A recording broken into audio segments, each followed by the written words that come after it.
all these thing of attachments also. Now somebody has too much attachment, say for the family, for the wife, for the husband, children or something. And once they come to Sahaja, still they have same amount of attachment. All right, doesn't matter. But how far they will go with that attachment, how long it will continue is the point. You should be detached. If I say you cannot be, it's a state. It's a state of mind when you are detached. But when it comes to doing something for them, you will go all out to help them. But you are not an attached person. Now, what is the description of an attached person?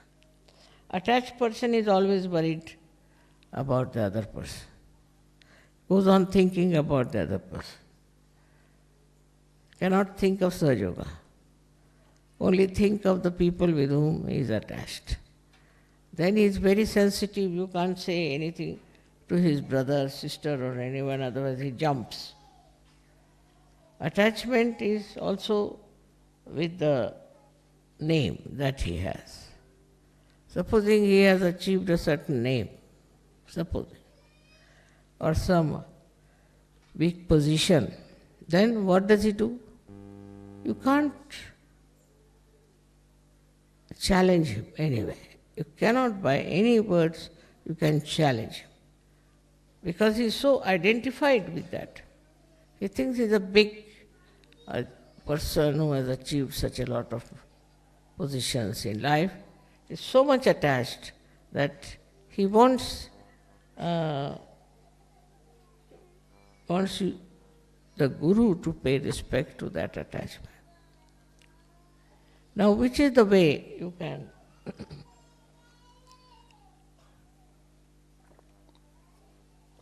solve that problem? Supposing somebody is very much attached to his wife, say for example, then you should not discuss and argue with that person, not at all. Because he is still coming up slowly up to this stage. Such a person is not absolutely a perfect Sahaja Yogi. So what do you have to do? If he is attached to his wife, let it be. But the divine will work it out.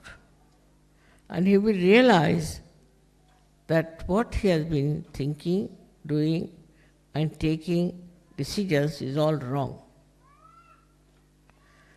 And once he discovered it himself, then he will get detached. But if you go on telling him anything and try to argue it out, it will never work out. So you must understand that as human beings, whatever we were, also as Sahaja Yogis, we have problems. And these should be slowly should be dissolved. Not by argument, not by saying things, but by love and compassion. If you have love for a person, you will be amazed, 99% people value love. This is the third quality of human beings, I should say. First is his inheritance, second is he thinks, and thirdly that he values love. Anybody who loves, the another person values that love. Because he thinks that this particular person is loving me, not my wealth, not my beauty, not my this thing, but he is loving me. And this idea of love, this is something that will get him completely detached from that person easily. How? It looks very funny that if you like somebody, if you love somebody, and then you should get detached. It's only possible in Sahaja Yoga. In Sahaja Yoga, your state of mind is such that you are absolutely detached and absolutely attached. Now, for example, now, say I have my daughter. So, I am detached. I never telephone to her. I am never bothered about her. Because in Sahaja Yoga, you know how is that person. If the vibrations are right, why should you telephone? Why should you talk to her? Why should you ask for anything? No need. Only on vibrations you will know how the person is. And so it will seem that you are absolutely detached. But when you will find the vibrations are showing or are indicating something serious about that person, what you will do, you will put full attention to that. Full attention. You put attention, but not attachment. So the attachment doesn't solve the problem. What solves the problem is attention. But when you are not detached, then your attention is attached attention. It's an attention that is not available to everyone, an attention that gets stuck, absolutely stuck into that person with whom you are identified. So try to understand.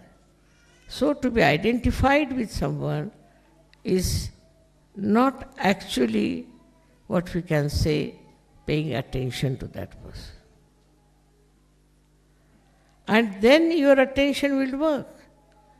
If you are of that level, whenever you put attention to that particular person who needs your attention, it will work. But if you are all the time wasting your attention on a person because you are attached to that person, your attention will be tired. It won't work out. It's a big, I should say, a paradox. That if you are attached to someone, then your attention doesn't work. And if you are not attached to that person, you do everything else. Now you have to give lecture all the time, give lecture. Then I have to do some cooking, I'll do cooking, this, that, and that. But all the time if you are thinking about that person, all the time you want to have connection with that person, it's not necessary. That person is all right. What is there to be so much worried about that person? After all, you have to do Sahaja Yoga, you have to do so many things, you have to raise Kundalini, you have so many. Now you are getting attached to one person somewhere. It's not a very good thing. By that kind of attachment, your attention also becomes useless, absolutely useless. So let the attention be free.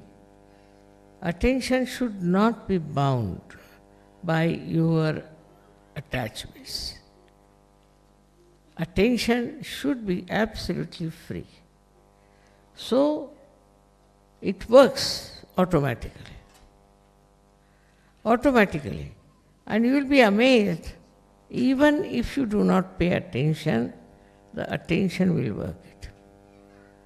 It is such a great thing to have this spiritual attention, which is nothing but love. It will just act. You will be amazed how it acts. It's another world I am talking about, not this mundane world, but something higher, where your attention works, and works so beautifully that you are amazed how it has worked. But you should not bound it by your attachments. If it is bound, you can have a very limited sphere. Only the people who are attached to you, or you are attached to those persons. That's why identification is not the way a guru should work it out.